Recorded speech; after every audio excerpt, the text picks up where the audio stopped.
Hey, everybody. Welcome back to another episode. My name is Ian Group, aka Ian Builds Wealth, and I'm a lawyer that talks about personal finance topics such as budgeting, investing, and debt. And my goal is to help take those complex topics and make them really simple for beginners like you.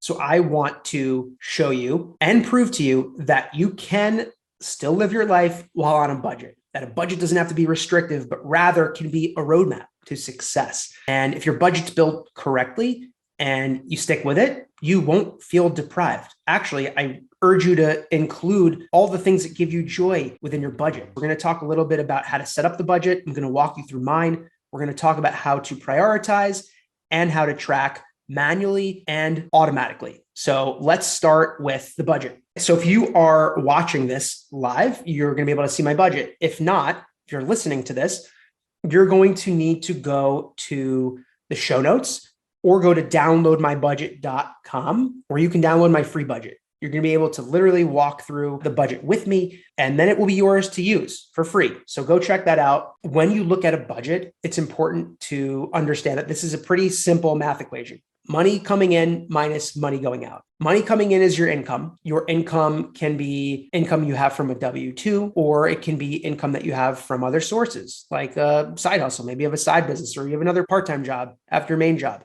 All of that income should be included in your budget. All of that income should be included in your budget, all of the post-tax income. This way, it's all of the money that you literally have available to you to use. And so there are two types of expenses I want you to know about. There are fixed expenses, which are those predictable expenses like your mortgage, like your health insurance, or some utilities. And there are variable expenses. Those are the expenses that you might not know what they're going to cost every month. An expense like, dining out. And the way I've organized my budget here is I actually have 8 different buckets for expenses. The first 5 are relatively fixed. Living expenses, which includes, like I said before, your mortgage, some utilities, insurance, transportation, your cars, insurance, healthcare, savings, and debt payoff. And the next 3 include more of the variable expense categories: dining out, groceries, and shopping. And the reason that I structured my budget this way is because I tended to overspend, still sometimes do, on activities like dining out. Love going out to restaurants or bringing in food. Sometimes I'm a little bit lazy. Everyone has those nights. Those for me are the areas where I know that I might overspend. I want to track those a little bit more. Those are all of the categories. And the way this budget works, pretty simple: takes the income, subtracts out all of the expenses, and it gives a net amount. And if you're following along on video right now, you'll be able to see that the net amount in this budget is actually red and negative, meaning that I'm overspending. How can we evaluate where I could potentially spend less? The most important thing, number one, is that you have the budget put together, that you've gone through prior months of expenses, so you generally know what you're spending. If you're in that category where you've put everything into your budget, you're in a great position to start actually evaluating what you're spending on and where you could potentially cut. This has to be reasonable. This is such an important point. I want you all to listen closely. Removing things from your budget won't work unless it's reasonable. You can't say that your rent, which you know is $1,000 a month, that you're only going to spend $500 because you have a lease and you need a place to live. So you have to look for reasonable locations within your budget to either cut down or maybe renegotiate the price, but it has to be realistic and something that you are okay with. So you need to look at your budget and see where there are places where it would be reasonable for you to cut from. If you're overspending, take a look at utilities, for example. Can you negotiate those? I love negotiating my utilities. Call those companies and ask for a discount. Do you have Hulu and Netflix and Disney Plus and all these things? Well, maybe you can go and cut just one. There's actually a framework that you can use to identify what you could potentially cut or renegotiate. And that's called the 50-30-20 framework. And what that framework does is allows you to categorize all of the items within your budget as a need, a want, or savings and debt payoff. And as the framework goes, you should spend about 50% of your expenses every month on needs, 30% on wants, the remaining 20% on savings and debt payoff.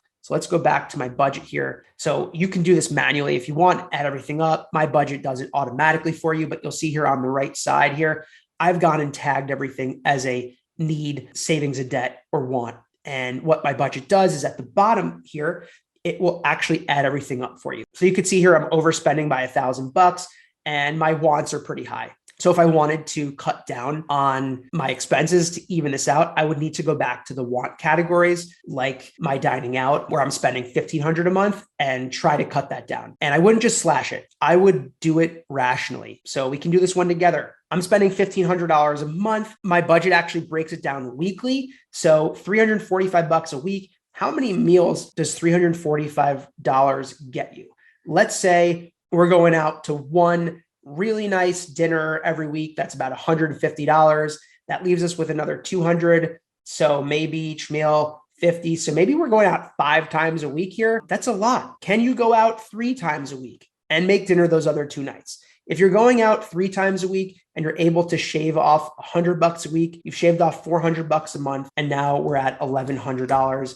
I've updated the budget and we've shaved some money off of the overspend here. That's how I would go about it. So you might need to go back through your budget and take a look and see all of those wants on there. I had a client, for example, that had 2 gym memberships. Well, you might consider your gym membership a need, but if you have 2 of them, do you really need 2? Do you really need Netflix and all those streaming services? Evaluate the needs and see how you fare against the 50, 30, 20. So the next tab breaks it all down by month. It takes in all of your budgeted amounts. You'll be able to add in the actual amounts that you've spent every month, and it will do all the math for you. You might be asking, how do I know my actual amounts? Well, number one is you can track it manually. I used to track this manually, actually, in a spreadsheet. Don't necessarily recommend that. And what I use to track everything is an app called Copilot. This is not sponsored by Copilot at all. I just happen to think it's a great app, but there are a lot of budget tracking apps. But the premise is simple. When you make a purchase or you buy something using a credit card or your debit card, it is connected to those apps, and the apps will automatically categorize it as a certain type of expense. What I like about Copilot is I have created 8 categories that an expense can fall into. As a result of that, every night, it takes me 30 seconds to do. I'll go into Copilot. I'll take a look at all of my expenses and how they were categorized and just confirm that they were done properly. Literally takes me 30 seconds. By the end of the month, everything is already categorized for me, and I can see how my budget performed. It adds up everything for me. I look at it compared to, you can actually set the budgeting amounts within the app, which is cool, but I put it all in my budget tracker as well, and I'm able to reconcile it and investigate. 30 days, I'm spending virtually 15 minutes on budgeting every month and another 5 to review it. I'm spending 20 minutes max. That's all you need. It takes a little bit of time to get this set up, but I promise once it's set up, you will not regret it. So I hope you learned something from this video. Hope you remember, if we go back and do a quick little recap, we've got our income minus our expenses, gives us our net amount. We want that to be positive or zero. Zero-based budget will mean that we have all of our money allocated intentionally in the exact way we want it. The types of expenses we discussed today are fixed expenses and variable expenses. Fixed are the ones that you can predict every month. Variable, they tend to change a little bit. And the app that I mentioned where you can track that I personally use is Copilot. So if you liked this video, please go subscribe, leave a comment below. I will respond back to everything, especially if you have questions. If you need to go download the budget, check the show notes or go to downloadmybudget.com. And please go follow me on Instagram at Ian Builds Wealth. I thank you so much for listening, and I'll see you again next week.